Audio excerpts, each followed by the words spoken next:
Chers amis de la presse, sénégalais, sénégalaises, bonjour. Nous vous avons conviés aujourd'hui pour un exercice de communication avec le peuple sénégalais,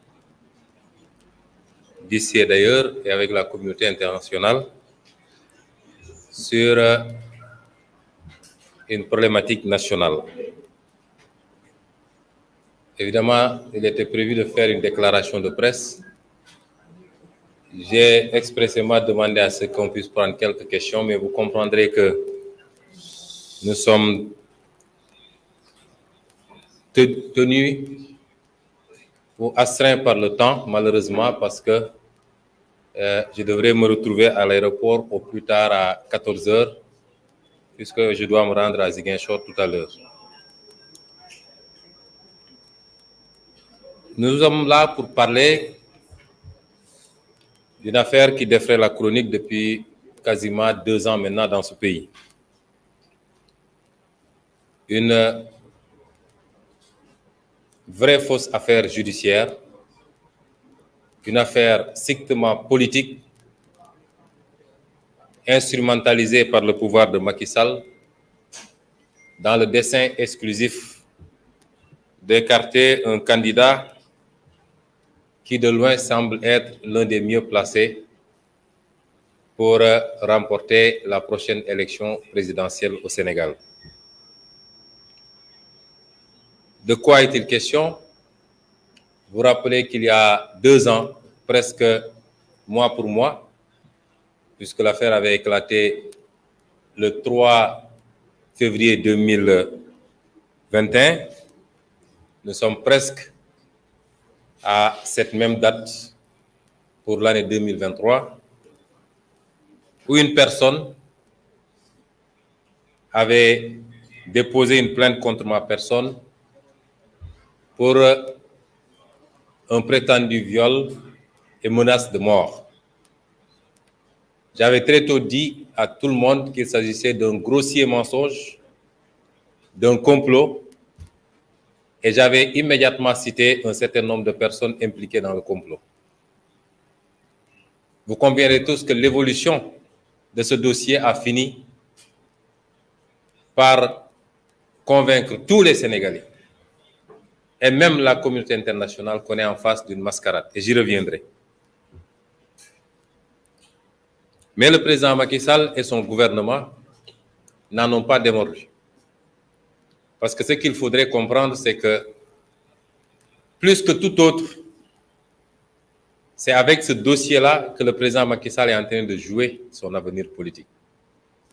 Je veux bien que les gens le comprennent, au niveau national comme au niveau international.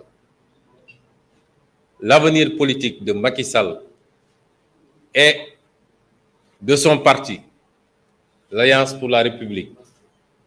et de sa coalition politique est en train de se jouer avec ce dossier. C'est pourquoi ils n'ont lésiné sur aucun moyen, malgré l'évidence du complot dans ce dossier, malgré l'absence totale de preuves pouvant m'accabler, Macky Sall et son régime se sont agrippés parce qu'ils en font une question de vie ou de mort, au risque même d'embraser le pays. Je voudrais dire qu'on est là dans la poursuite, dans la continuation du scénario d'une dame appelée Dior Diagne, qui se trouve être l'épouse, m'a-t-on dit en tout cas, de M. Antoine Diome, ministre de l'Intérieur de Macky Sall. Pourquoi je dis cela?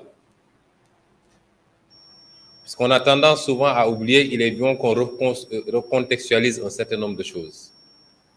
Dès l'éclatement de cette affaire, Mme Dior Diagne avait fait fuiter un SMS dans lequel elle définissait le plan qui était le leur. Dans ce dossier DSK, il ne faut surtout pas l'arrêter ou l'emprisonner. Le pays et les Sénégalais d'ici et de l'étranger vont manifester. Le pays sera enfermé dans un cycle. Il ne faut surtout pas l'arrêter. il faut l'inculper, le convoquer, que les juges lui posent des questions, qu'on programme le procès et qu'on lui arrache un aveu, ne serait-ce que d'une relation sexuelle, ce qui va le discréditer définitivement aux yeux des Sénégalais. Ce message, vous l'avez tous lu et vous l'avez vu. On est exactement dans le déroulement de ce schéma qui n'a rien à voir avec un dossier judiciaire. Nous avions très tôt cité les acteurs du complot. M. Mamour Diallo, et vous avez tous entendu des audios qui l'incriminent. Vous avez entendu des témoignages qui l'incriminent. Et tout ça est entre les mains de M. Maham Diallo, que je ne considère pas comme un juge d'instruction, mais j'y reviendrai. J'avais cité l'avocat Maître Gabisso. Quand je disais tout ça en février 2021, il n'y avait pas encore tous ces éléments de preuve. C'est ça qui est important. Et par la grâce de Dieu, chemin faisant, des éléments de preuve sont sortis jour après jour, semaine après semaine, des éléments accablants, des éléments incontestables pour venir étayer le complot et désigner les responsables de ce complot. J'avais cité tous ces gens-là. J'avais cité M. Serigne Bassirou Gueye comme étant un éminent élément, procureur de la République. Le procureur de la République, Serigne Bassirou Gueye, que j'avais cité comme étant un éminent acteur du complot. Et l'histoire l'a prouvé parce que le rapport interne de la gendarmerie a prouvé qu'il a traficoté le PV de la gendarmerie pour pouvoir me charger et y enlever des éléments à décharge. J'avais cité beaucoup d'autres éléments et j'y reviendrai. Je voudrais que les Sénégalais ajoutent à cette liste, à partir d'aujourd'hui, M. Omar Maham Diallo. Cet homme n'est pas un magistrat, ce n'est pas un juge, et c'est un danger pour le pays. D'abord, comment il a été choisi? Il a été choisi sur des bases de parenté, sur des bases régionalistes. Il a été choisi par Macky Sall uniquement sur cette base. Et ce n'est pas nouveau dans la manière de Macky Sall de conduire les choses pour venir faire le sale boulot qu'il a fait. Ensuite, pourquoi il a été choisi? Il a été choisi parce que dès l'éclatement de ce dossier, rien ne disait que M. Omar Maham Diallo hériterait de ce dossier. Il était un juge à Ziguinchor. Il était un juge à Ziguinchor. Vous savez, quand Dieu veut faire les choses, il les fait bien. Parce que rien ne pouvait faire penser que M. Samba Sall, qui était relativement jeune, allait décéder dans le temps qu'on connaît et que peut-être Macky Sall, après avoir cherché pendant 8 mois l'homme qu'il lui fallait pour exécuter la sale besogne, allait chercher Omar Maham Diallo à Ziguinchor. Et c'est parce qu'il ne s'y attendait pas qu'il avait publié sur sa page Facebook un texte à charge contre ma personne. Un texte qui a été écrit par un militant de la paire qui vit, je crois, en France, qui passe tout son temps à dire du mal de moi et qui se trouverait être son beau-frère. Et un juge astreint à un certain nombre d'obligations, particulièrement dans un dossier en cours en justice, ce juge-là s'est permis de publier sur sa page Facebook un texte à charge qui me condamnait et qui m'envoyait même directement en prison. Pensez-vous qu'il soit normal 8 mois plus tard qu'on aille chercher ce même juge pour lui confier ce dossier? Et c'est pourquoi on ne pouvait rien attendre d'autre de Omar Maham Diallo. Le jour où je suis entré dans son bureau pour la première fois et que je vois que le bureau était totalement humidifié d'eau bénite ou d'eau maudite, je ne sais pas, en tout cas de safara, et quand je me suis mis en face d'un juge qui est allé se faire mettre des sparadraps et je ne sais quoi à la main parce qu'on lui avait dit qu'il ne faut pas serrer la main à Sonko et je n'étais pas venu pour lui serrer la main. D'ailleurs, j'ai compris que ce monsieur était venu en mission commandée, qu'il ferait semblant d'instruire un dossier, mais que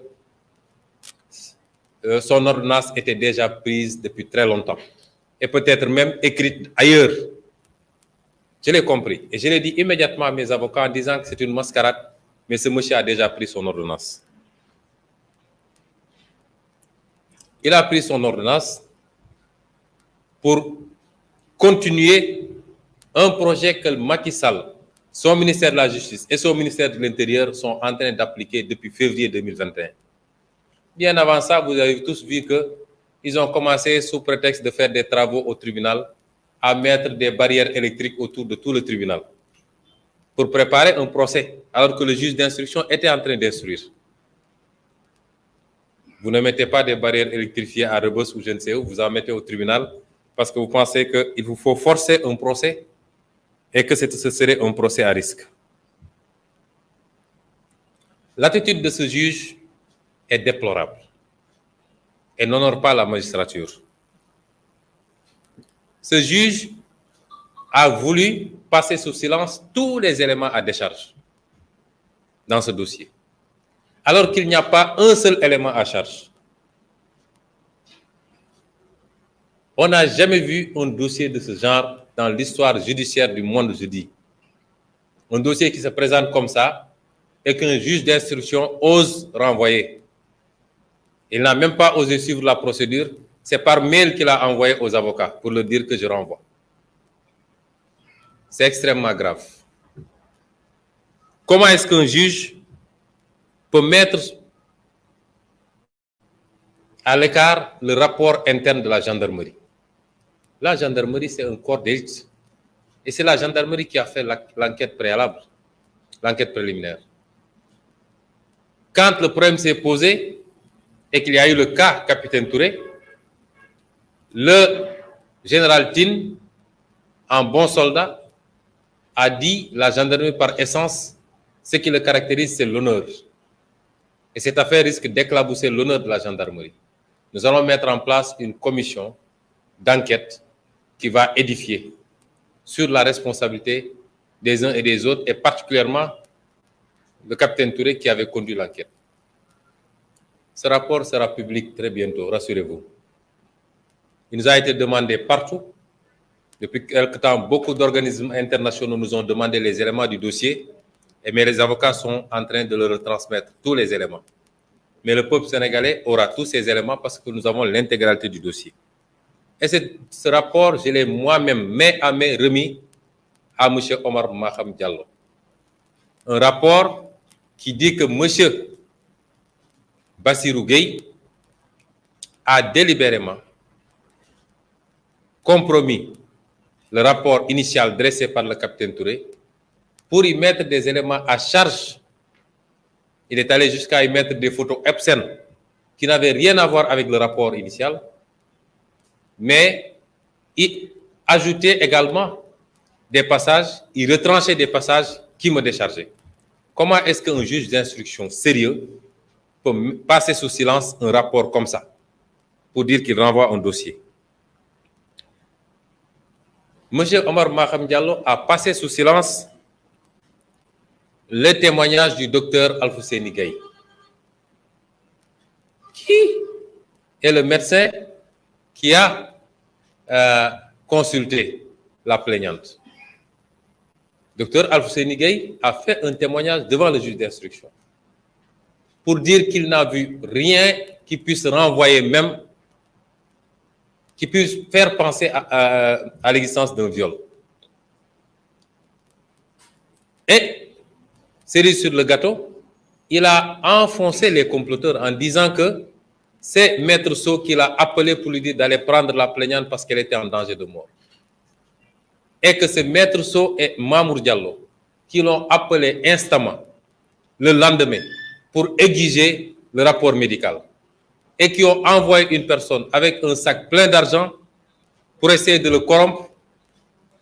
dans le sens de l'établissement d'un rapport de complaisance. Comment est-ce qu'un juge d'instruction peut passer sous silence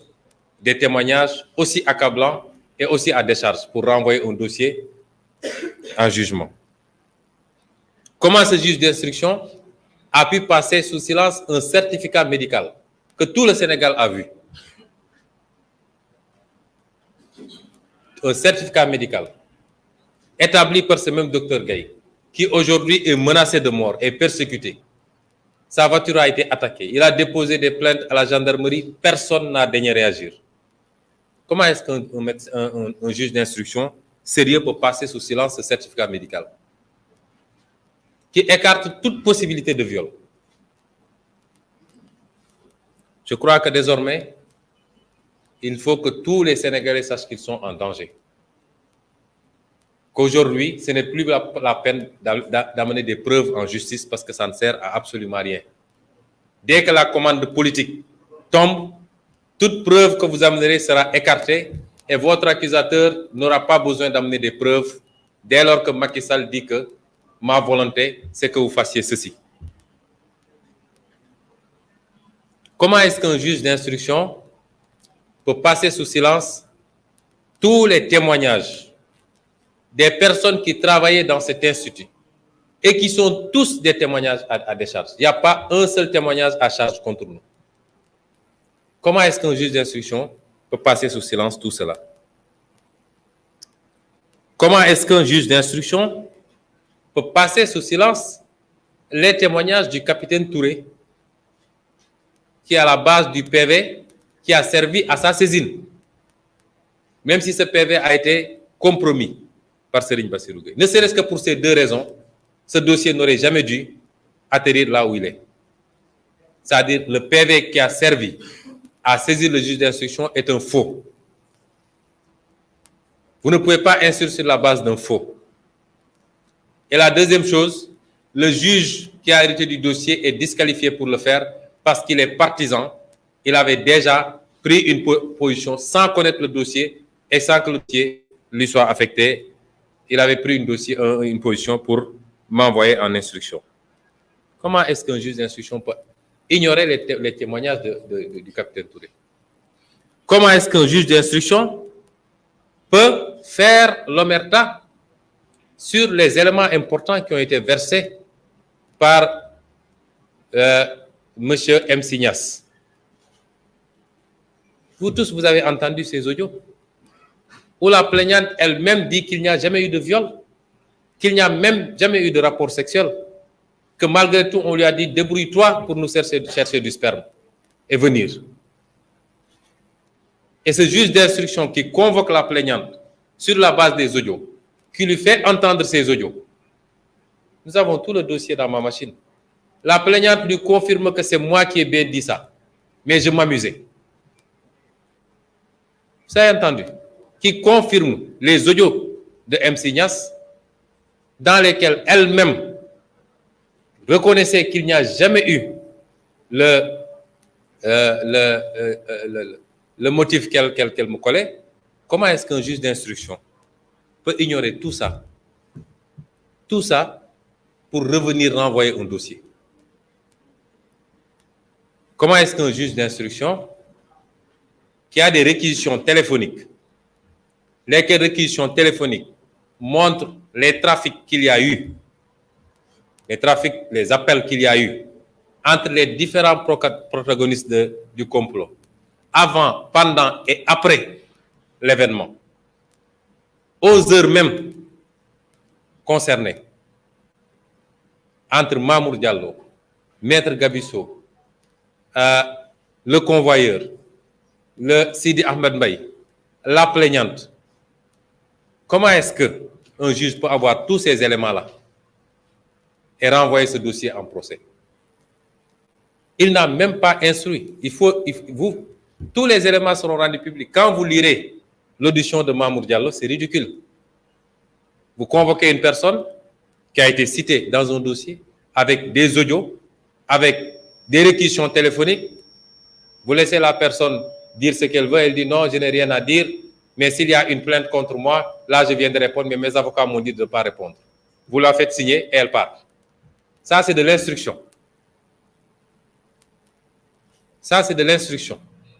Même pas des questions de relance sur les différents éléments qui chargeaient cette personne par rapport à sa participation dans un complot.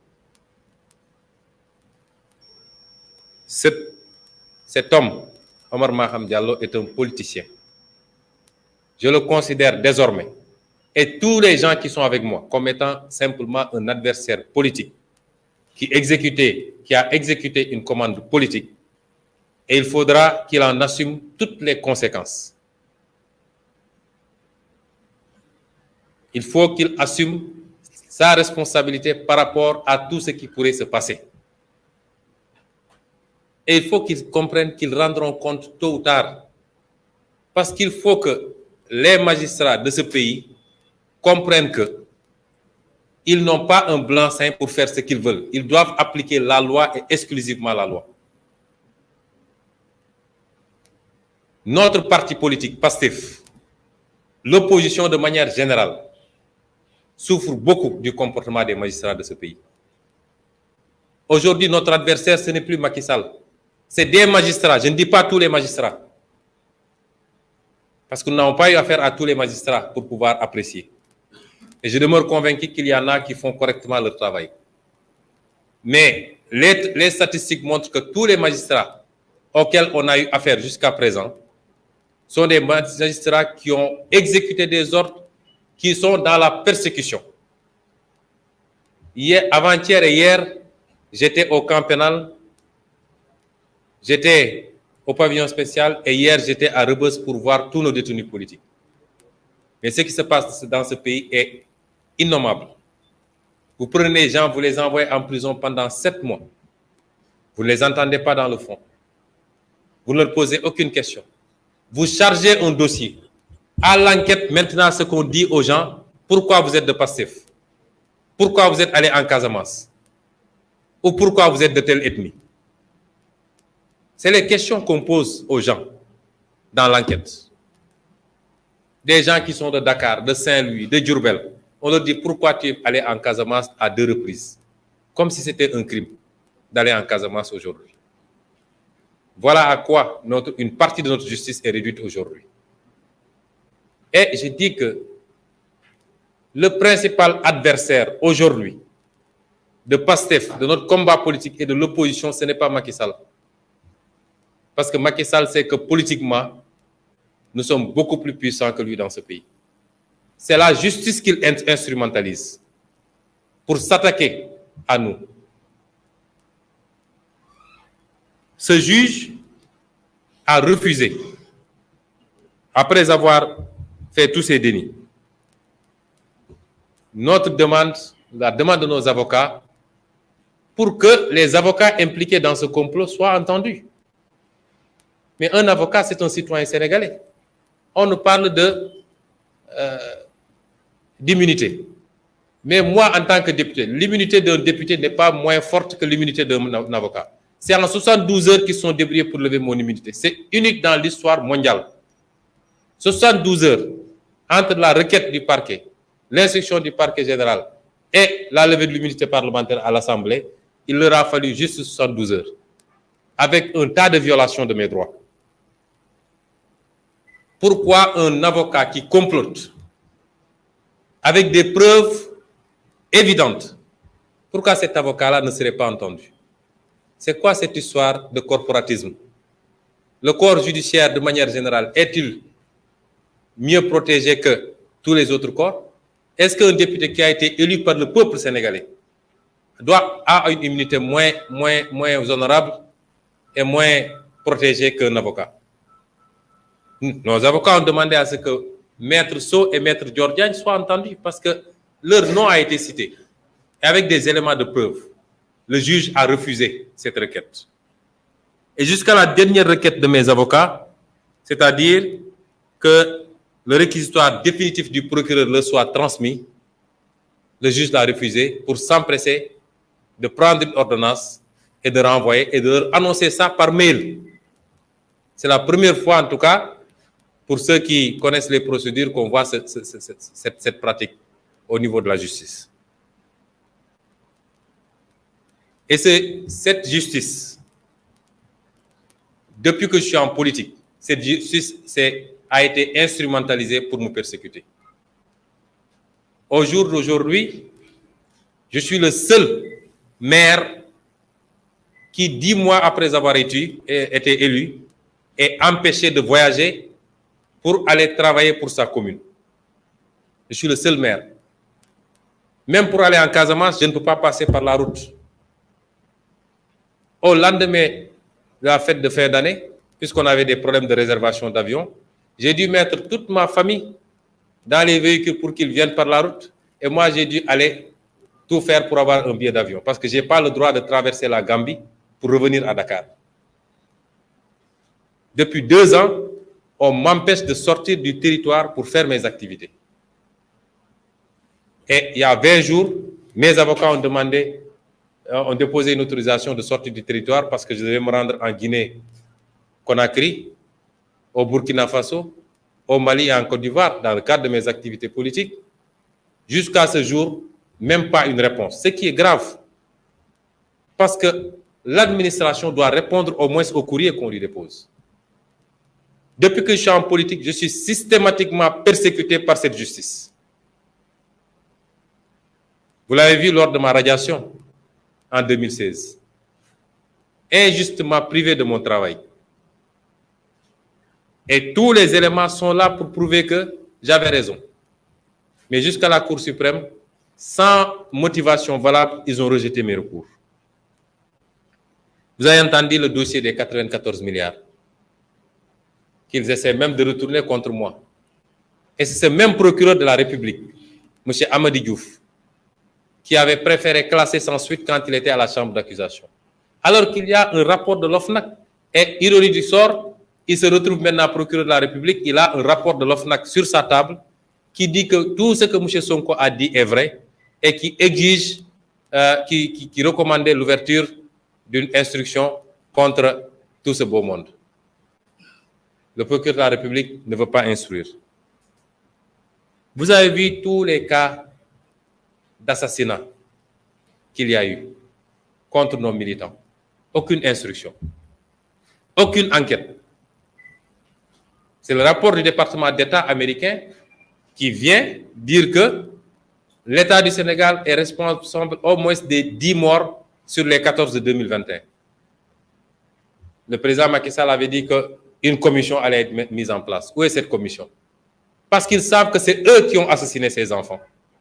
Et ils n'osent pas enquêter sur la question. C'est la même chose avec les derniers assassinats à Ziguinchor et à Bignona. Et vous avez vu le petit procureur de Ziguinchor là qui fait le petit malin. Vous avez une contre-expertise qui vous dit que la personne a été tuée par balle. Vous saisissez un juge d'instruction pour lui dire « Faites une enquête pour me dire le genre de mort ». C'est quoi ça? Et le juge d'instruction a raison de refuser d'instruire. Il a raison de refuser d'informer. Parce que c'est des mascarades. Et tout ça, nous en sommes victimes. Quand nous saisissons la justice ne bouge jamais. J'ai parlé des 94 milliards. J'ai déposé des plaintes contre M. Mahmoud Diallo. Aucune réaction. Contre Maître Gabisso. Aucune réaction. Contre la plaignante Adji Sarr. Aucune réaction. Contre Serigne Bassirou Gueye. Il n'y a que sur ce dossier que le parquet général a transmis le dossier à la DIC qui m'a appelé pour confirmer ma plainte. Tous les dossiers que nous déposons, nous, la justice fait le mourant et laisse le dossier mourir de sa belle mort. Mais dès lors qu'il y a un dossier qui nous concerne, mais je n'ai jamais compris cette précipitation-là. Par exemple, ce faux dossier de diffamation d'un homme que je ne veux même pas nommer, mais si vous voyez la diligence avec laquelle le parquet s'est emparé du dossier, ils n'ont même pas osé dire à la personne de faire une citation directe. C'est une citation du parquet. Et il y a 3 jours, c'est à 6 h du matin que les policiers de la DIC se sont présentés chez moi pour prétendrement nous donner une convocation, bien après délai d'ailleurs. Bien après délai. Mais nous, quand on dépose une plainte, la justice n'instruit jamais. Ou alors préfère classer sans suite. Et quand vous parlez, on dit oui, il s'attaque aux magistrats, il s'attaque à l'institution. D'ailleurs, les magistrats ne sont pas l'institution judiciaire. Il faut faire la part des choses. C'est un corps. Ce n'est pas l'institution judiciaire. Et je ne me suis jamais attaqué à tous les magistrats parce que, comme je le dis, j'ai beaucoup de connaissances dans la magistrature et je demeure convaincu qu'il y en a d'excellents et de sérieux. Mais qui peut réfuter ces faits? Quel est le magistrat qui peut réfuter les faits que je viens de dire? Tous les magistrats que vous rencontrez vous disent que ce que vous dites, c'est vrai. Nous connaissons le mal de la justice. Nous connaissons les problèmes qu'il y a. Mais ils préfèrent le dire dans les couloirs. Donc, je veux dire aux Sénégalais qu'aujourd'hui, nous avons un adversaire politique et c'est une partie de la justice sénégalaise et il faut y ajouter dans cette liste désormais M. Omar Maham Diallo. Je voudrais conclure pour dire aux gens, à tous les Sénégalais, ce que j'avais dit en 2021 et je le réitère.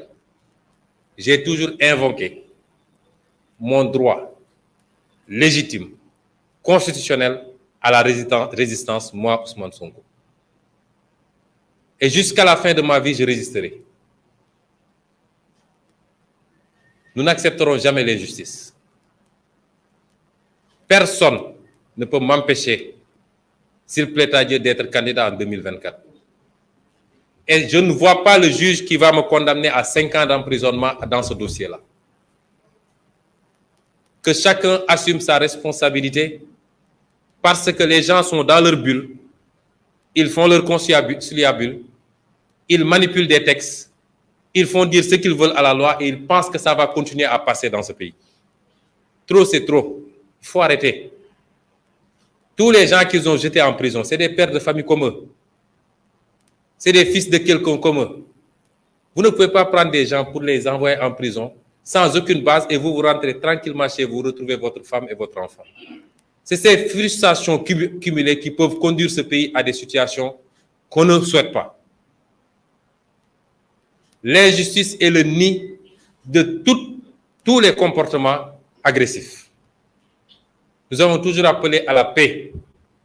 Dans un pays, la justice est le dernier rempart de la stabilité sociale. Lorsque cette justice s'agenouille, lorsque cette justice s'aplatit devant le pouvoir exécutif, il n'y a plus de rempart contre l'injustice. Et je voulais dire également que pour nos vis-à-vis de la paix, je ne parle même pas de Benno Bokk Yakaar, ce pays-là, nous l'avons en partage. Il y a des choses qui se passent depuis trop longtemps, ça ne peut pas continuer. Cette campagne d'invective, d'insultes, de diabolisation, cette utilisation de tous les leviers pour s'attaquer à des adversaires politiques qui n'ont commis aucun crime, si ce n'est d'avoir des idées contraires, il faut que ça cesse. Parce que nous habitons tous ensemble dans ce pays. Et vous savez que nous pouvons faire ce que vous êtes en train de faire. Les milices que Macky Sall a montées, nous les connaissons. Nous connaissons ceux qui les dirigent. Ceux qu'ils amènent à Ziguinchor, nous les connaissons. Nous savons même où ils logent. C'est dans ce pays que vous voyez des milices qui ont été entraînées, qui circulent avec des grenades lacrymogènes et des armes, qui les utilisent devant les forces de l'ordre et personne ne bouge. Aucun policier n'ose les arrêter. C'est ça le régime de Macky Sall. Et au-delà, enfin, rappeler aux Sénégalais aussi qu'il faut qu'on évite les diversions. Nous mènerons les combats que nous devons mener. Mais tout ça, c'est pour faire oublier le rapport de la Cour des comptes et les autres à venir. Parce que le Sénégalais est très émotif, il a tendance à oublier rapidement. Tout ça, c'est pour faire oublier le rapport de la Cour des comptes. Et depuis quelques jours, depuis 2 ou 3 jours, d'ailleurs, même la presse a oublié, n'en parle plus. Or, c'est ça le vrai problème du Sénégal. C'est ça qui justifie la situation catastrophique que nous vivons. Tout ça, c'est pour faire oublier la hausse des prix. On augmente tous les prix dans ce pays. L'électricité, le carburant, tout ce que vous voulez. On veut que vous, les Sénégalais, vous oubliez cela. et que vous continuez à souffrir, mais à rester à commenter sur d'autres choses. Tout cela, c'est pour faire oublier cette série tragique d'accidents avec son lot de morts qui engage la responsabilité directe de l'État, puisque c'est une mauvaise politique en matière de parc automobile, en matière d'infrastructures routières, en matière de contrôle technique qui nous conduit à cette situation-là. C'est ça l'objectif. Et il ne faudrait jamais, certes ce combat est important pour nous tous, mais il ne faudrait jamais qu'on l'oublie, la grande question de l'heure. Et je voulais terminer pour dire que nous allons continuer nos activités parce que nous préparons 2024. La semaine prochaine, dès mon retour de Ziguinchor, Inch'Allah, je reprends le Nemmeeku Tour, mais nous invitons tous les patriotes et tous les sympathisants au méga meeting de ce dimanche à Keur Massar. mbokk yi ñu ngi leen di gërëm di leen sant woote woon ndaje bi pour waxtaan ci li nga xam ne moo xew ci réew mi li xew ci réew mi mooy coow loo xam ne taaloon na réew mi ñaari at ci gannaaw réew mi yëngu ba ñëpp jàppoon ni nguuru Macky Sall sax dina rot te bu ñu wéyaloon defe naa nguur gi rot na coow li yëngaloon réew mi ba fukki bakkan ak ñeent rot ci lu mat juróom benn téeméer 600 ci ay nit gaañu ci ñii seen bët ñii seen loxo ñii seen tànk ñu ne lu mel nii musuñu gis mu am Sénégal wala mu toll noonu yàlla def ci ndox mu sedd jaarale ko ci ay intervention yu amoon fii Sénégal yépp jàppoon ni nag bu ñu génnee ci loolu kii nga xam ne moom la ñu dénk réew mi muy Macky Sall dina bàyyi tappale yi ak caaxaan yi bàyyi justice àttekat yi muy utiliser pour xeex ay adversaire politique am bàyyi alkaati yi muy dooleel ne leen dal leen ci kaw citoyen te xam ni liñ ko fi tegee mooy defar réew mi jubóole sénégalais yi wàññi seen coono dem ci anam gu rafet ñépp loolu lañu gëmoon waaye ñu gis ni ndekete moom bi mu génnee ci loolu gàcce la ko def ci boppam gàcce la def ni dafa amoon defet ne nag xaaral ma dem fagaru defaraat sa bopp moo tax ku dem seeti ko rek dégg naa booy dem dafa ne est-ce que xam nga ne li fi amoon dootu fi am dem ne ma ngay dem uti doole pour ñëw delloo si waat mbir mi fañ ko tegoon moo tax ku yeewoo Sénégal rek war ngaa am lu la bett fi mu toll nii parce que ñëpp jàppoon nañu bu ñu génnee ci mars 2021 Macky Sall dina seet li des ci nguuram mu xool nu mu koy rafetalee ba dem ci anam yu gën a rafet bàyyi fi réew mi ni mu ko fi fekkee woon te bañ fee yee fitna goo xam ne dina juraat ay bakkan ak leneen ak leneen rax ci dolli kenn xalaatul woon ni dina toogaat ba ñuy wax fii Sénégal coowal ñetteelu mandat surtout nag mu jógee ci Macky Sall nga xam ne moom bokk na ci ñi gënoon taxaw fii di xeex Ablaye Wade ne warul am ñetteelu mandat kon tey Sénégal kuy wax ngir yàlla kese am nga lu la jaaxal am nga lu la naqari am nga lu la bett ak lu la rusloo te mi ngi jógee ci Macky Sall ak ay ñoñam coow loolu mooy ñaareet ci gannaaw ab nit jóg na jiiñ ma man mii ne dama koo siif xam naa ni amul kuy dund Sénégal te xam Ousmane Sonko waxuma la xamantu ndax nit dina toog fële di bind te xamul ki muy bind kan la dina toog fële di wax te xamul lu muy wax parce que sénégalais moo mel noonu am nañu fit te ku ñu jox micro nga wax waaye amul kenn koo xam ne xam na ma as tuut boo xam ne di nga dégg ñu ne Ousmane Sonko sif na nit nga xalaat sax ni mun naa ne ndax ku xam sama jaar-jaar démb ba tey xam li ma gëm ak li may dund xam nga ni loolu mënul ne waaye bi loolu amee man maa njëkk a génn wax ak sénégalais yi ne leen lii ab complot la ab pexe bu ñu nas la te ñi ko nas ki ñuy wax Mamour Diallo bokk na ci, ki ñuy wax Gabisso bokk na ci, ki ñuy wax Serigne Bassirou Gueye procureur de la République bokk na ci, am daal ñu ma lim ba lim ci Macky Sall ndax turam dañ ko cee tudd. ne nag sénégalais yi gannaaw yàlla man yéen laa bàyyil sama bopp, gannaaw yàlla parce que man yàlla rek laa gëm,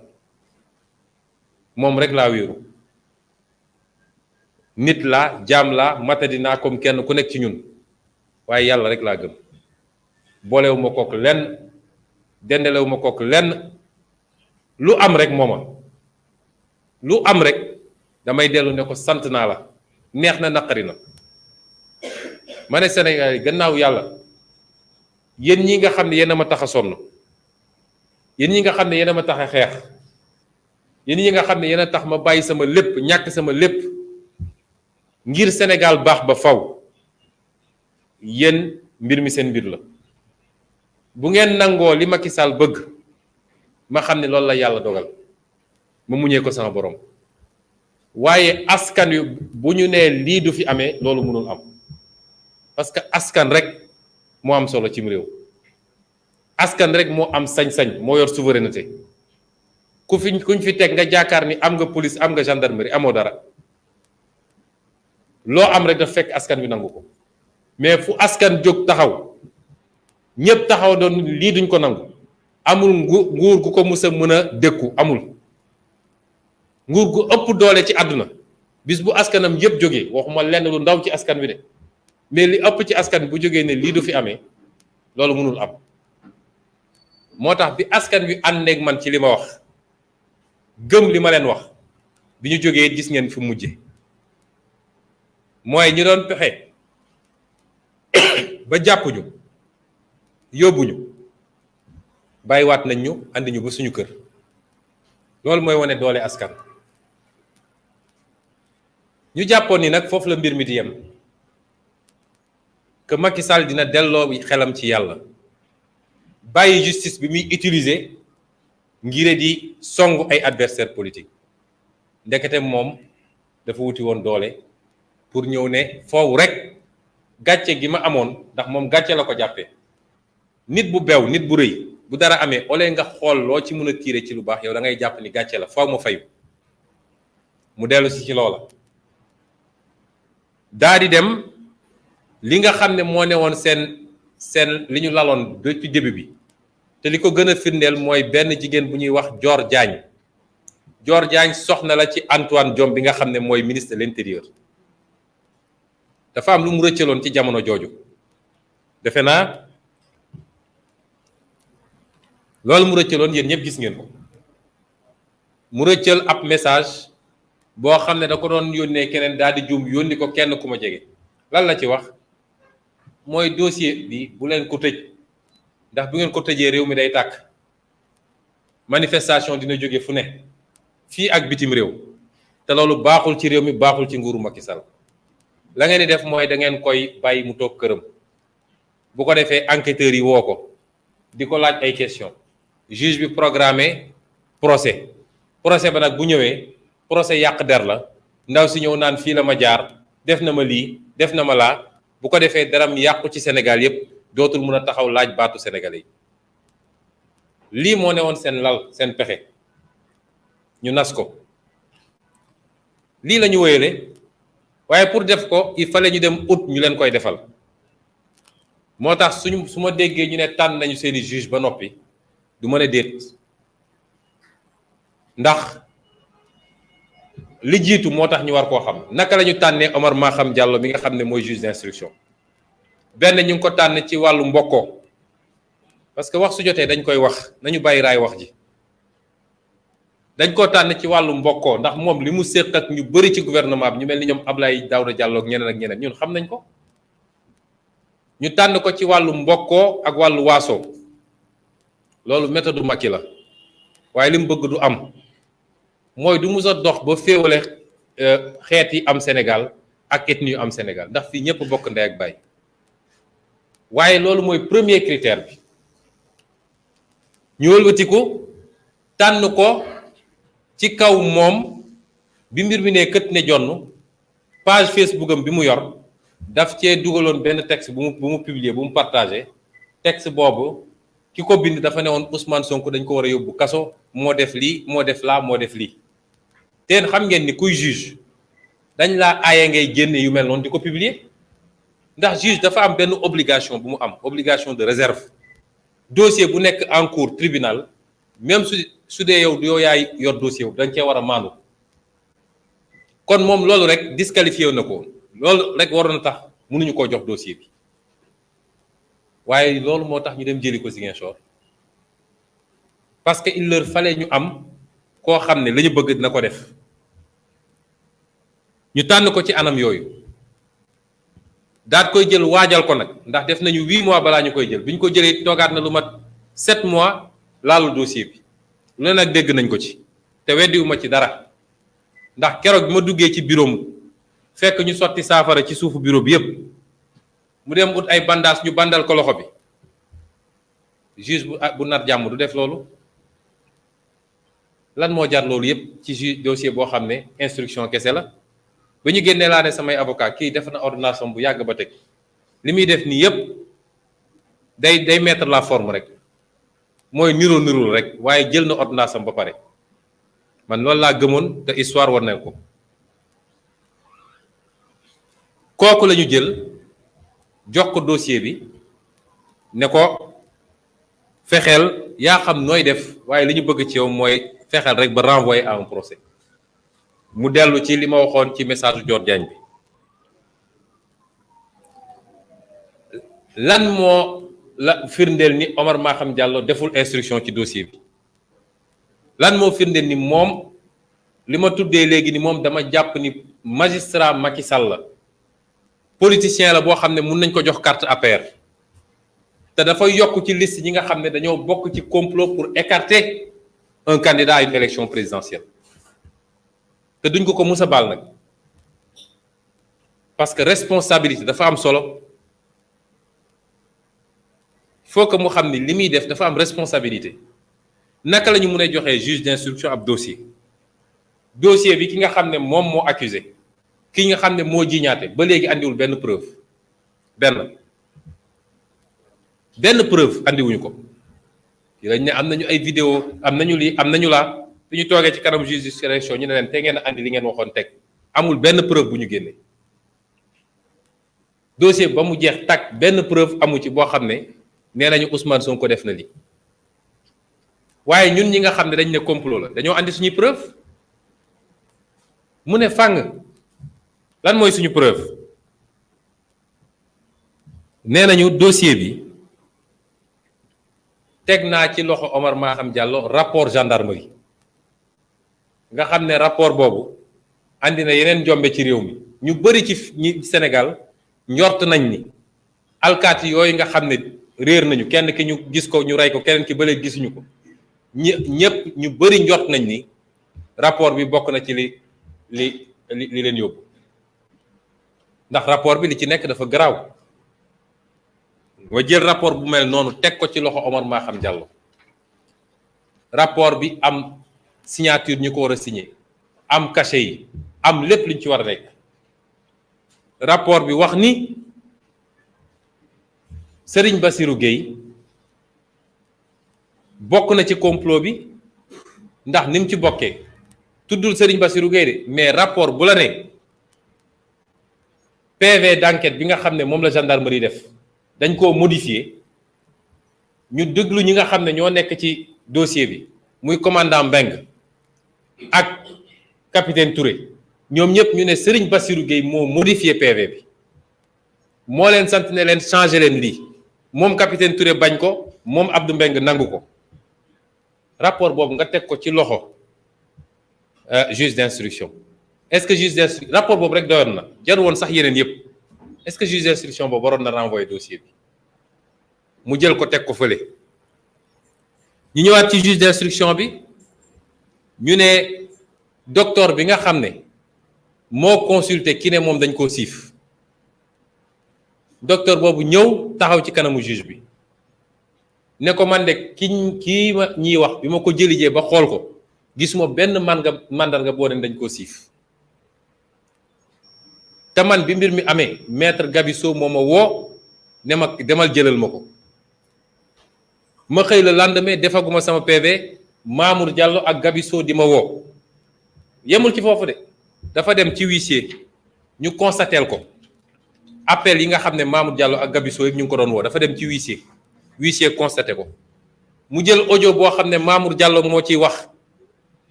ne ko est-ce que mun nga génn guddi gi ci couvre-feu bi ñu gisee te Mamour Diallo nee na moom yéegul dossier bi lu dul fan yi la koy doog a yéeg la ciy doog a dugg yooyu yëpp mu boole clé USB beeg yooyu yëpp jox ko juge ba pare ne juge bi boobu ba léegi ñu ngi may menacé de mort ñëw nañu sama kër dajji ko toj nañ sama oto toxu naa toxuwaat déposé naa plainte gendarmerie juge d'instruction bu am loolu est-ce que waroon na yóbbu dossier bi instruction est-ce que waroon na ko yóbbu procès juge d'instruction boo xam ne yor nga certificat médical boo xam ne nee na la fii viol amu fi luy mandargaal ni jote am na fi sax feeñul ci certificat médical waxuma laa viol nga jël loolu teg fële ne loolu intéressé wu ma juge d'instruction boo xam ne ña doon liggéey ci bërëb ba yépp déglu nga leen nu mu tuuti ñeent wala juróomi nit ñépp ne la lii ngay wax munul ne yéeguma ko te maa ngi woon ci bërëb ba toog xanaa ko ñuy siif sax di nga weqatu wala di nga yóoxu wala nañ dégg nga jël loolu lépp teg fële ne ça ne m'intéresse pas juge d'instruction boo xam ne capitaine Touré bi nga xam ne moo def enquête bi def na déposition ne ko li ma mës a déclaré yëpp wax ko ci presse wax ko feneen confirmé naa ko j'assume nga jël loolu teg fële ne intéressé wu ma juge d'instruction boo xam ne ki ñuy wax MC Mbaye Niass woolu nga ko mu ñëw bi mu ñëwee nga ne ko yow li nga wax foo ko teg mu génneel la clé USB boo xam ne ay audio moo ci nekk audio yooyu ki nga xam ne moo ne dañ koo siif moo ne siif bi musul am jote sax amu fi waaye ñoom Mamour Diallo moo ma dugal ci lii ba pare ne ma débrouiller rek ba andil ma toq ma niyu yaa xam foo koy jëlee juge d'instruction bu ñu jox loolu nga woo ki nga xam ne moo jiñaate de mu ñëw nga tegal ko audio bi ne ko ndax lii yaa ko wax avocat ma ngi toog mu ne waaw lii sama baat la man maa ko wax waaye dama doon foo ak moom dama ko doon làmbatu rek pour xool nga ne loolu doyu la yow juge d'instruction nga jël loolu teg fële juge d'instruction boo xam ne def nga li ñuy wax réquisition mooy dem nga Sonatel dem Tigo ñoom ñëpp nga jël numéro téléphone ñëpp nag muy ki jiiñaate muy ki ko doon dawalal ñoom ñëpp ñu def réquisition résultat yi bi mu ñëwee ba egsi suñu loxo avocat ñun ñoo ko traité résultat yooyu wane ni la jiitu bés ba ci boppam ak ëllëg sa ñooñu ñëpp ñu ngi doon wowante ba guddi googu yëpp feeñ réquisition nga xam ne kenn mënu koo trafiqué nga am loolu yow juge d'instruction mu leer ni lii association de malfaiteurs la dañ koo comploter nga ne loolu doy la moom it daal di teg fële kon man jàpp naa ni Omar Maham Diallo dafa def lu ko neex wala li ñu ko sant bettu ma nag ci li ma wax li jiitu waaye bettu ma it ci dama gëm ni lu bari def ko ci sagoom ndax ku dem foofu ci bureau fekk li fa nekk ci ay renseignements généraux fekk fa ci li fa nekk ci ñoo xam ne mën nañoo faat bakkan ci lu dul dara ñu ne foofu soo demee ñu naan audition bureau bi nekk en face yépp ay renseignements généraux ñoo fay nekk ñay nekk foofu di yóbbu di andi te ñooñu tey ñoom ñooy instruire dossier bi ndax ñoom ñooy woo samay nit naan leen tel jour dina am telle chose am na ci benn alkaati boo xam ne Casamance sa dëkk Nappel la sant ma wax leen man damay wax nit ñi directement nekk ci mbir mi bokk na ci ñuy accompagner plaignante bi di ko andi te di nekk tout le temps bureau Omar Maham Diallo moom mooy woo samay nit une semaine avant ne ko tel jour dina am confrontation tel jour dina am telle activité kooku mooy joxe léegi information yi kon moom instruire dossier bi man loolu laa gëm. magistrat yi nag il faut ñu jël seen responsabilité parce que bëgg a jaamu état bëgg a jaamu exécutif ñoom waratuñu taxaw fii di wax indépendance de la justice parce que amul sénégalais bu gëm indépendance de la justice ci li gën a métti ci mbir magistrat boo gën a am yaakaar ñaare bis buñ ko booy ci yenn poste yi dootoo ko xàmmee. Omar Maham Diallo bañal ñu lu bëri ndax bañal nañu samay avocat dañoo bind ne ko avocat yi nga xam ne bokk nañ ci complot bi faw nga déglu leen muy maître Dior Diagne ak maître Gabisso mu lànk ne du ko def ndax nee na ñooñu dañoo am kiiraay li ñuy wax immunité waaw du même justice bi moom juge d'instruction boobu ci toogal foofu avant moom ak procureur du ñoom ñoo yëkkati woon sama kiiraay man en tant que député man dama gëm ni kiiraay député moo ëpp doole kiiraay avocat ndax député askan wi moo ko fal avocat nag profession la ci ñetti fan lu musul am ci àdduna la ñu yëkkati sama kiiraay man kon su dee ay avocat ñuy ay citoyen ni ñëpp dem bokk ci association de malfaiteurs ñu ne ñooñu kenn du leen laal parce que rek avocat lañu loolu baro bi si boppam waru ko nangu te bind naa baro bi man bind naa ko ñaari yoon bind naa le parquet général juge bi bañal nañu ba li mujjee barki démb nga xam ne lu jaadu la ci procédure mooy réquisitoire bi nga xam ne kayit bi nga xam ne procureur moom la bind muy réquisitoire définitif bi samay avocat ne ko na leen ko communiquer mu lànk communiquer wu leen ko ba tey jii ñuy wax ak yéen loolu jaadu na juge bi bañal na ma mun a génn réew mi te bi mooy ñetteelu yoon bi mooy 3e fois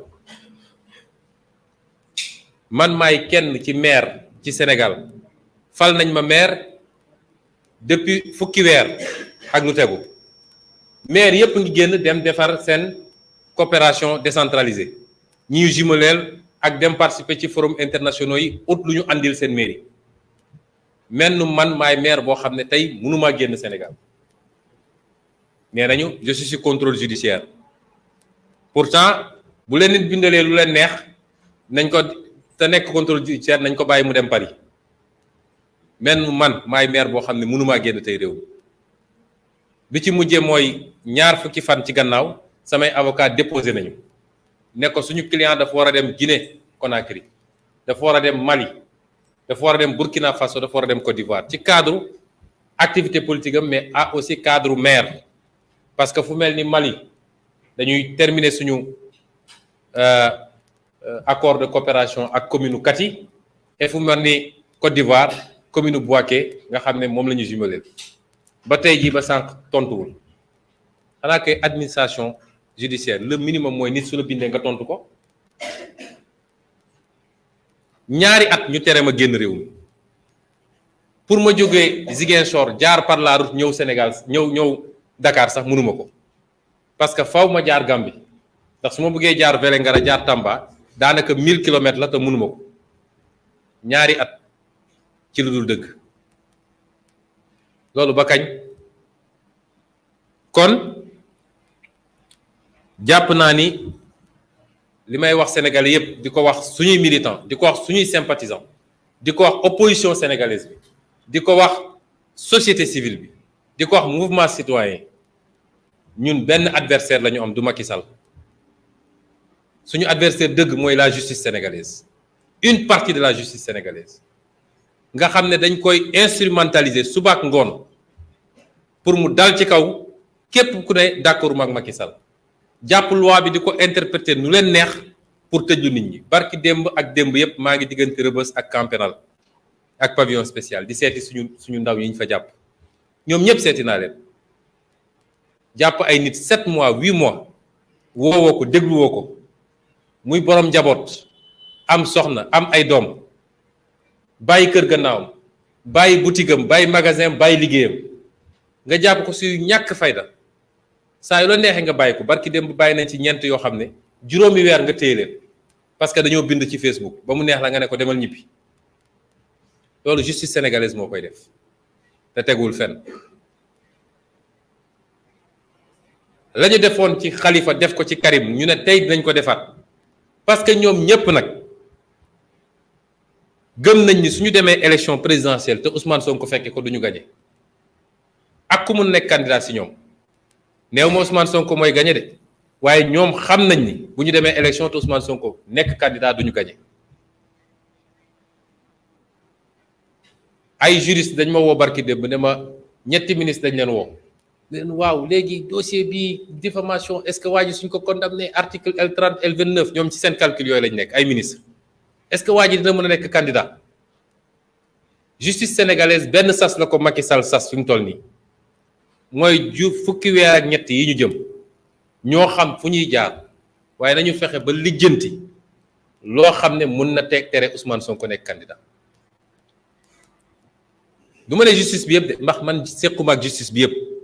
magistrat yi ay centaine lañu du ñoom ñëpp laa jëflanteel waaye ñi ma jot a jëflanteel bi ma duggee ci politique ba léegi dañ leen utiliser pour soit dal sama kaw man ak sama njaboot soit lu ma yóbbu justice ñu neenal ko li koy firnde mooy bi ma Macky Sall di jaay doole di ma dàq ci sama liggéey ma yóbbu ko justice ñëpp gis ni ay violation yu dul jeex amoon na ci samay droit justice da koo dàq may sénégalais di député gis ni luubal nañu xaalisu réew mi ay milliards et milliards ma munoon ci noppi nag comme ñëpp waaye man gëw ma loolu man réew mi rek laa gëm te dama gëm ni fistinu réew mi warul dem ci poosu nit bu mu warul dem ma dem ci justice ne leen njaaxum am na justice daal di jël dossier bi ne da koy classé sans suite moom mii di procureur tey Amadou Diouf moo newoon chambre d'accusation moo classé dossier boobu muy 94 milliards yi ngeen di dégg est-ce que xam ngeen 94 milliards lu mu doon boobu moo gën a garaaw sax rapport Cour des comptes bi ñuy wax est-ce que xam ngeen loolu peut-être Cour des comptes bi li mu tombeek feebar bi moo tax mu toll noonu mais 94 milliards moo gën a garaaw yàlla natt ko moom Amadou Diouf bi mu génnee foofu ñu nommé ko procureur bi mu demee dafa fekk rapport OFNAC ndax bi may déposé dama déposé OFNAC déposé IGE déposé parquet bi parquet bañee instruire dossier bi laa dem déposé ci juge bi avec constitution de partie civile rapport boobu mi ngi ci table li tax du ko traité waa OFNAC ne li Ousmane Sonko wax yépp dëgg la daal di génne lubal yi ba pare génne yeneen 26 dossiers yu bokkul ak 94 milliards yi yeneen 26 dossiers bii 3 milliards bii 7 milliards bii 14 milliards boo ko dajalee yépp war na jege 200 milliards loolu gën a garaaw foofu li ñuy wax nii daal koy jox procureur ne ko ubbil instruction contre Mamour Diallo ak ñi mu ànd ak ba tey yi justice teg ci tànkam gis ngeen suñuy ndaw yi ñuy rey daaw jéeg bi affaire bi amee Macky Sall dafa ne dañuy teg commission d'enquête parlementaire ba sànq ba tey kenn waxul commission d'enquête gouvernementale ba tey jii ma wax ak yéen commission d'enquête amul fukki bakkan ak ñeent américain bind nañ ci ne ñoom mun nañu firndeel ni au moins fukk yi état du Sénégal moo leen rey ba léegi enquête amul ba ñu mujjee rey daaw ci mois de juin fële ci Ziguinchor ak Bignona gis ngeen tappale yi nga xam ne procureur Ziguinchor mu ngi koy def ñu jox la rapport d'expertise ni ñii bal moo leen rey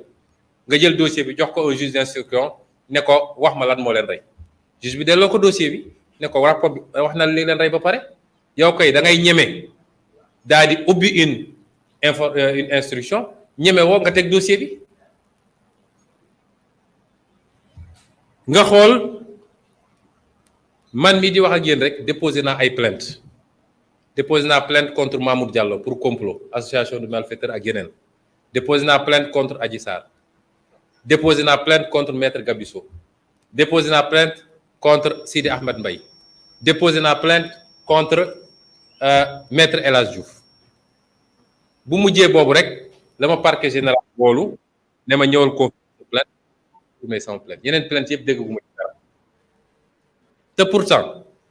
il suffit nit sëqat rek ne maa ngi dem déposer une plainte contre Sonko nga gis ñu mel ni ay nit ñu jëfuur procureur di tëb di dal ku ne nekk ci parce que li ñu leen sant mooy góorgóorlu leen ba fukki weer ak ñett yi di ñëw lu ngeen ko mun a jaarale mais utal leen ñu loo xam ne Ousmane Sonko du nekk candidat. waa lii lépp soo ko dajalee ci justice nga boole ko nit ñi jàpp chaque jour démb nit dafa ci mujj démb ñu jàpp ko te nit taxaw na fii ne rey leen Ousmane Sonko procureur waxul ñun dañoo dem ba léegi mbir mi daf ñoo soof moo tax dematuñu duñu déposer ay plainte soo seetloo bis bu ne nit saaga ñu attaqué ñu saaga xeet gu ñu bokk saaga région bi ñu bokk nga xam ne lu garaaw la ci équilibre réew mi doo dégg mukk justice yëngatu boo waxee ñu ne dafa attaqué institution judiciaire moo tax ma ne ñun benn adversaire la ñu am ci politique jamono jii ndax ñoom la Macky Sall di jëfandikoo Macky Sall xam na ni moom ak parti ak coalition xajuñu ci ñoom wallaahi xam na ko te Omar Ba xam Diallo mii jël ordonnance am démb billaahi wallaahi watallaahi xam na ni waxul dëgg bu wéeteeg boppam xam na ni waxul dëgg xam na ni li mu def du droit xaw ma nag ndax dañ ko menacé wala dañ koo jox xaalis wala mbirum mbokk la moo xam waaye xam na ni li mu wax démb du droit moo tax ñu wax nit ñi nag nii ñun dinañu xeex man de li may wax li ma waxoon 2021 lay waxaat constitution dafa ne ku ñu bëgg a jaay doole am nga sañ-sañu xeex am nga sañ-sañu résister Macky Sall dafa war a xam ni li ko tax a sonn mooy nu muy def ba toogaat ci réew mi téye réew mi su ko jaralee benn ñun li ñu tax a sonn mooy fexe ba réew mi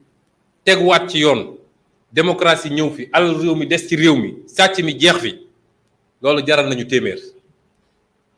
moo tax bu yaakaaree ni police ak gendarmerie moo ñuy tiital ñun ndax na boppam injustice bi bëri na ci réew mi manifestation sax mënatuñ ko def te chaque jour ñu autoriser leen ñoom loolu ñëpp a ngi siy teg seen bët may wax ni droit boobu ma waxoon man 2021 ne j'invoque mon droit moi Ousmane Sonko mon droit personnel à la résistance ñu dem créer seen dossier ne appel à insurrection tey laa ko gën a wax ni buñ ci tollee parce que mi baa ngi dem de mais dinañ xam ni mën nañu la ñuy def te ñeme nañ ko booy dee ci àll na la gaynde rey booy daanu na nga daanu avec dignité nit boobu sa dignité jógee fii dara desatu fi man loolu laa gëm te gëm naa ni ñi ànd ak man yépp loolu la ñu gëm ma yokk ci nag nii kilifa diine yi ci réew mi mbir mi bi mu amee daaw jéeg man demuma seeti kenn demuma ci benn kilifa diine ne ko wax ci demuma ci benn kilifa aada ne ko wax ci xam ngeen lu tax ñaar rek moo tax benn orma gi ma jox kilifa diine yi ba yenn yi du ma bëgg a dugal leen ci dama naan nañu def li ñuy def rek lu yàlla def ñu xam ni lii la ñaareel wax naa leen ko léegi dama gëm yàlla d'abord waaye gëm ni askan wi tax ñuy sonn askan woowu du toog di ñu seetaan ñu ñuy faagagal moo tax bi may wax askan wi laa waxal mu amoon nag ay kilifa diina yoo xam ne teel nañ cee àddu wax ci wax ju am solo ñu ràññee ci ku lim juum nag waaye ñu ràññee ci sëñ Habib Sy Dabakh yeneen pi ngi fàttewul tax ta fàttaliku taxawaayam te li mu doon wax buñ ko teeloon dégg mbir mi du egg foofu mu yegg noonu yéen ciy fàttaliku sëñ Fallou Mbacke Jumaada rahimahullah nga xam ne ci diggante bi yàlla def na li gën ci moom lam ci doon wax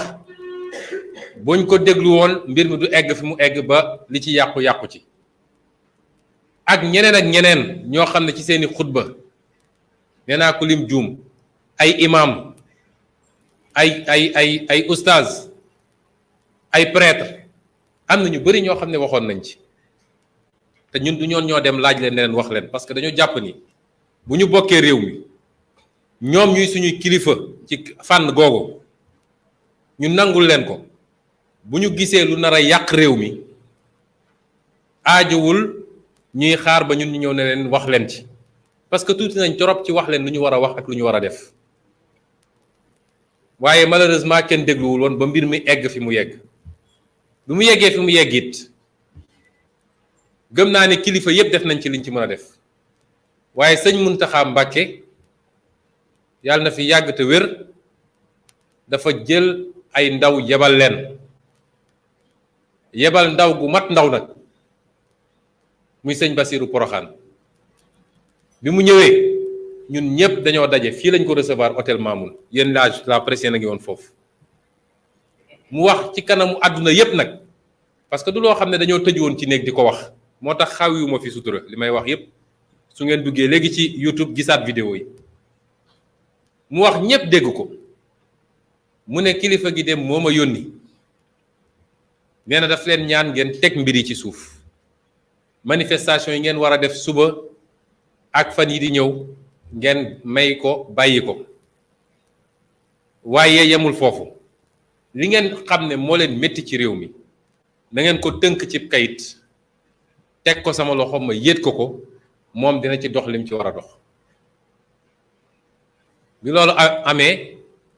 ndax dañoo am kuréel gu tudd M2D mouvement pour la défense de la démocratie bi mu amee mouvement bi yëpp daje waxtaan ñu ne kilifa gi ñaan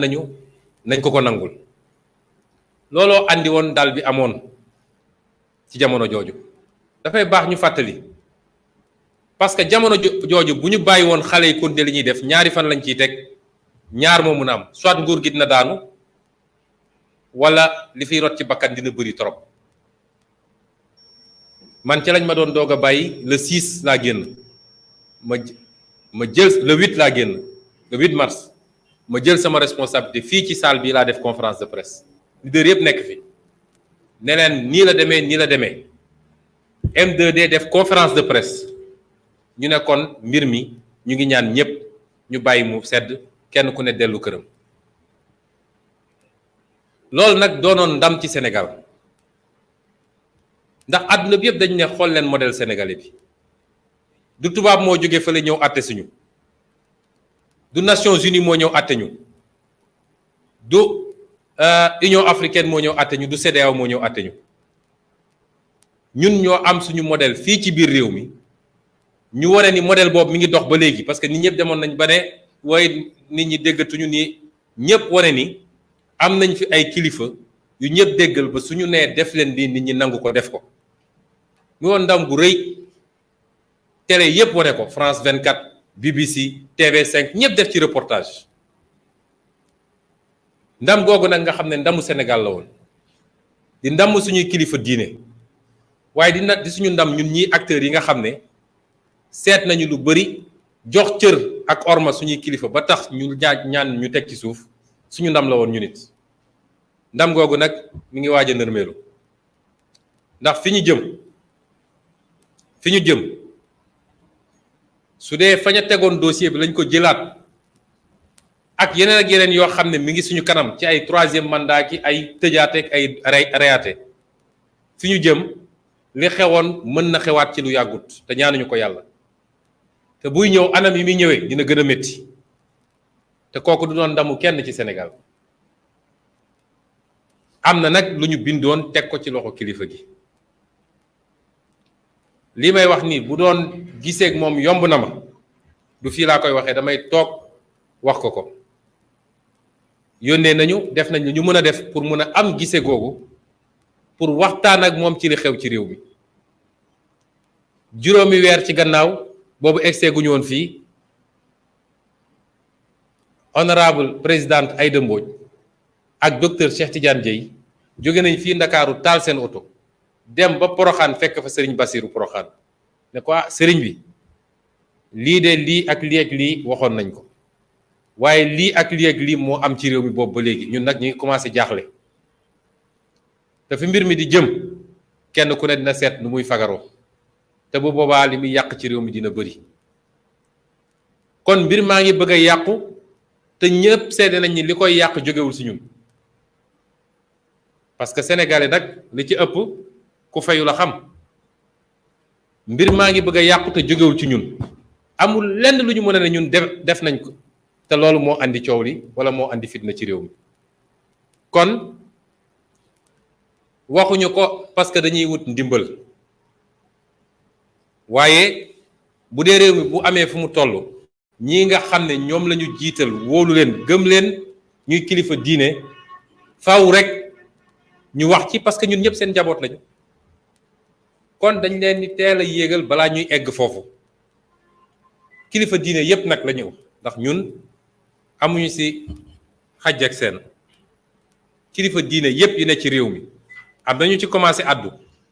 démb rek envoyé nañ ma benn boo xam ne def naa kenn ci njabootu sëñ Abdou Lahad sëñ Murtada moo ko ci wax ñu koy rafetlu bu baax rafetluñ ko parce que dafa wax loo xam ne daf ñoo arrangé mais dafa wax loo xam ne mooy njëriñu réew mi kon ñu wax ñu tëjee ko foofu wax nag li fi xewoon bu ñu bàyyi mu demaat noonu nañu def li ñu war a def balaa fitna di samp ci réew mi di daaneel nag di wax Sénégalais yëpp ni lii lépp nag seeni technique la ak seeni stratégie mooy bu ñu demee ba xoju bu ñu demee ba mbir mi wër leen fu ne ñu xam ne mënatuñoo dem dañuy fexe ba yee ay dossier bu ko defee Sénégalais yi fàtte li nga xam ne mooy farata nekk ci yooyu dama ne rapport Cour des comptes bi mi ngi fii ay milliards et milliards lañu luubal moom Macky Sall ak ay ministres am nekk les seuls responsables Macky Sall dañ ko waroon yóbbu haute cour de justice pour haute trahison ndax xam ngeen ni jamono bi muy def loolu Macky Sall dafa supprimer woon assemblée nationale fàttelu leen ko ñu jox ko loi d'habilitation ne ko yow yaay def par ordonnance kon lii responsabilité am la du responsabilité ministre yi de moom mooy responsable principal ministre yi doog a ñëw rapport Cour des comptes boobu bu ñu ko fàtteloo parce que looluy tax yeneen ak yeneen di am li nga xam ne ñëpp a ngi koy méttitlu mooy njëg yi nga xam ne mi ngi yokk barki dem la ñu yokk essence bi yokk gasoil bi yokk courant bi yokk lépp a ngi yokk ci réew mi ñu bëgg a yéen sénégalais yi ngeen fàtte ko ba kenn dootul wax yokk bi ne ci dëkk bi ñetteel bi yéen a ngi gis accident yi fi am waaye accident yooyu du responsabilité transporteurs yi bu ci amee ay négligence la mooy kii dawal na te dafa sonnoon ba nelaw wala yu mel noonu waaye kan moo waroon jàppale secteur transport encadré ko pour ñu renouveler oto yi état bi la defu ko kan moo waroon defar tali ci dëkk bi balaa ngay jël ay milliards suur ko diggante Dakar ak Diamniadio kan moo waroon fexe ba tali yëpp baax état bi la defu ko kan mooy def contrôle technique bi visite technique yi état bi la oto buy daw fii nga gis oto bu weng ba nga naan oto bi fu mu jógee te soo ñëwee mu jox la visite technique état bi moo joxe visite technique bi kon premier responsable bi état bi la yooyu yëpp ñu bëgg ko suul daal di génne ay coow yoo xam ne mu ngi noonu lu am solo nag lii ñuy wax nii waaye bu mu ñu tax a fàtte li nga xam ne mooy liy jàmbatu réew mi mooy liy loraange sénégalais yi mooy li tax sénégalais yi nekk ci coono ñun nag dinañu xeex wallaahi dinañu xeex Macky Sall na xam ne du yombee noonu na jiital Moussa Fallo na jiital keneen ak na génn ay chars de combat dinañu xeex ak moom parce que duñu nangu mu teg ñu lu dul dëgg waaye nag dinañ continuer suñu activité ndax ñun dañoo gëm ni dans 13 mois dinañu bokk ci élection te ñaan nañu yàlla gagner élection boobu moo tax semaine prochaine ñu reprendre suñu nemmeeku tour parce que yëpp pour gàllankoor suñu nemmeeku tour bi la commencé nañ ko ñu gis fu ñu dem sénégalais yi génn village yëpp nit ñi yooxu sonko génn dalal ñu chef de village yi imam yi ñu ne kii il faut ñu dakkal ko dinañ ko reprendre semaine prochaine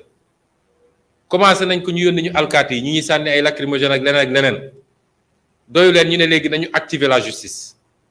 waaye bu soobee yàlla dinañ ko reprendre semaine prochaine ñaareel bi mooy ñi ngi woo sénégalais yépp rawatina militants yi ak sympathisants yi ci meeting bu mag boobu nga xam ne ñu ngi koy organiser dimanche bi bu soobee yàlla ci Kër Massar ci terrain boobu nga xam ne fa la ñu faagagaloon fa la ñu faatoon suñu premier martyr ci politique muy soxna Mariama Sagna ba léegi dossier boobu traité wuñu ko 2017 ba léegi ñu assassiné ko ci conditions yi ñoo ba tey jii justice yëngatuwul ci mbir mi kon ñu ngi leen di gërëm di leen sant fi may daanelee nag sax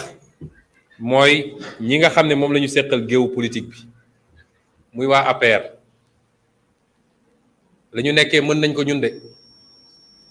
te bu ñu bëggee réew mi rek egg fenn fi nañu continuer ci li ñu nekk wër di saaga di xaste di fay ay nit naan leen wax leen lu bon ci nit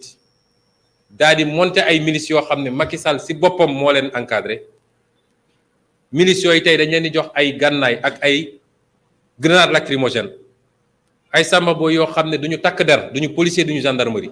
nga jox leen gànnaay ak li grenade lacrymogène ñu ñëw ci manifestation yi di sànni nit ñi ak di tirer nit ñi Ziguinchor géem a dëkk am na ñu fa yóbbu teg leen fa ñun xam nañ ñooñu ñëpp identifier nañ leen xam nañ fi ñu dëkk waaye nañu xam ni la ñu bëgg a taal ci réew mi ci ñoom lay gën a métti bu soobee yàlla ndax ëpp ñu nit ëpp ñu ay ndaw te dàkk ñu xeex ñu ngi leen di gërëm leen sant ma ne woon nag ban heure moo jot waaw xam ngeen je prends un vol à 15 heures maa ngi jéggalu rek dinaa joxe benn wala ñaari laaj yu gaaw mais avion du xaaraate du kaar te xam ngeen embouteillage yi waaw benn ñaar rek un homme une femme un homme une femme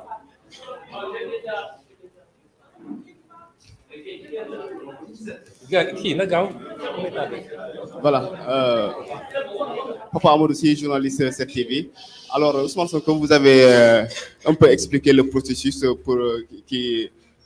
selon lequel on tente de vous soutirer des informations, des aveux si procès il y aura. Voilà, vous avez expliqué le scénario ficelé pour vous décrédibiliser aux yeux du peuple sénégalais. Le procès serait un moyen de vous soutirer des aveux sur un éventuel rapport avec la plaignante. Aujourd'hui, ici devant les Sénégalais, est-ce que si jamais il y aura procès, est-ce qu'il est possible d'avoir ces aveux-là? Je vous ai dit que depuis le début, j'ai dit que tout cela est... Je vous ai dit que depuis le début,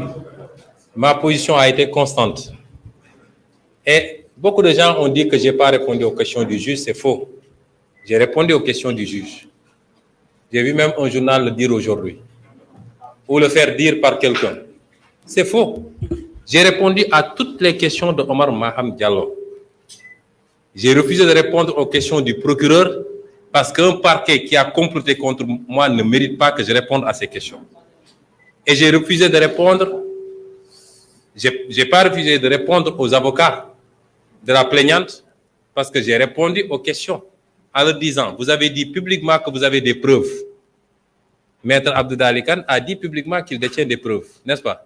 Donc je leur ai dit, vous n'avez pas de questions à me poser, donnez vos preuves. Donc j'ai répondu aux questions. Peut-être qu'ils ne s'attendaient pas à ce que je réponde de cette manière. Donc ceux qui disent qu'on n'a pas répondu, c'est faux. Omar Maham Diallo m'a posé 4 ou 5 questions, j'ai répondu à toutes les questions. Il n'y a aucune question sur laquelle j'ai gardé le silence. Est-ce que vous savez qu'en matière de procédure, vous avez le droit de dire « je ne réponds pas », vous avez le droit de garder le silence, vous avez le droit de dire « je n'ai pas de réponse à cette question », et vous avez le droit de dire de répondre comme vous voulez. Je n'ai gardé le silence à aucune question de Omar Maham Diallo. Donc tous ceux qui disent « non, il a refusé de répondre », c'est faux. C'est totalement faux. Et je lui ai dit que tout ce qui a été dit est un tissu de mensonges, que je rejette en bloc, et que ceux qui sont là en train de se plaindre ne vous donneront jamais, ne serait-ce qu'un début de preuve de ce qu'ils avancent. Et jusqu'au moment où je vous parle, il n'y a pas de preuve de ce qu'ils avancent. Donc, entre la narration d'une personne qui dit qu'il m'a fait ceci, il m'a fait cela dans une baignoire, il m'a fait, etc.,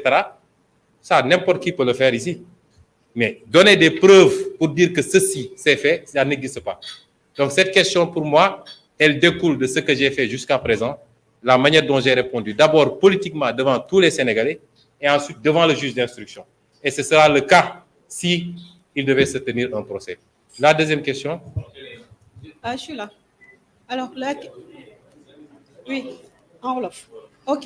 Alors, Président, la question c'est waa renvoi bi yóbbu nañ ko tribunal pour viol présumé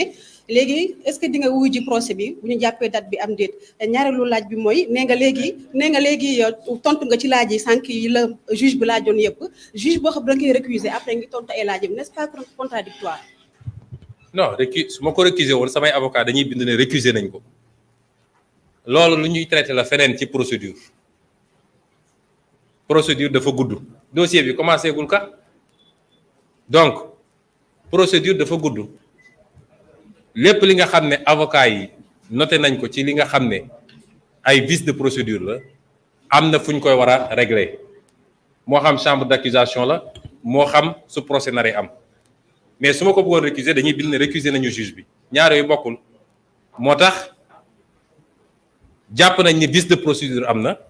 mais ça nous arrange nous woo na ma dem uyu ko parce que même su ma ko récuser woon su ma wooyee dama war a dem uyu ji parce que institution judiciaire bi la ñu jox respect c'est pas sa personne qui nous intéresse donc su ma ko demee uyu mu laaj dinaa ko tontu naa ko question yi mu laaj yëpp ñaareel bi nga wax nag mooy loolu duñ ko wax léegi xam nga li am solo dama ne dañoo nekk ci yoon du lépp la ñuy wax dinaa dem ci procès bi duma dem ci procès bi dinañu àtte duñu àtte nangam loolu du fii laa koy waxee li ma mën a wax mooy wax naa fi ñu toll ci procédure bi ak li ci nekk ci ay njombe sénégalais yi nag nañu wax ci njombe yooyu parce que du ngeen ñu faral ay étape ñu ne nañu tëb ci étape bii di ñëw ñun suulaguñu man egguma ci waxu procès fii ñu toll nii la ñu wax ak sénégalais yi li am ba ñu xam ni lii du dossier judiciaire dossier politique la te ñun dañ koy traiter politiquement moo tax du ma fi nekk naan la maa ngay dem procès dew ma procès lii dina am wala dina am ñu ngi leen di gërëm leen sant ngeen comprendre ñu nag parce que jërëjëf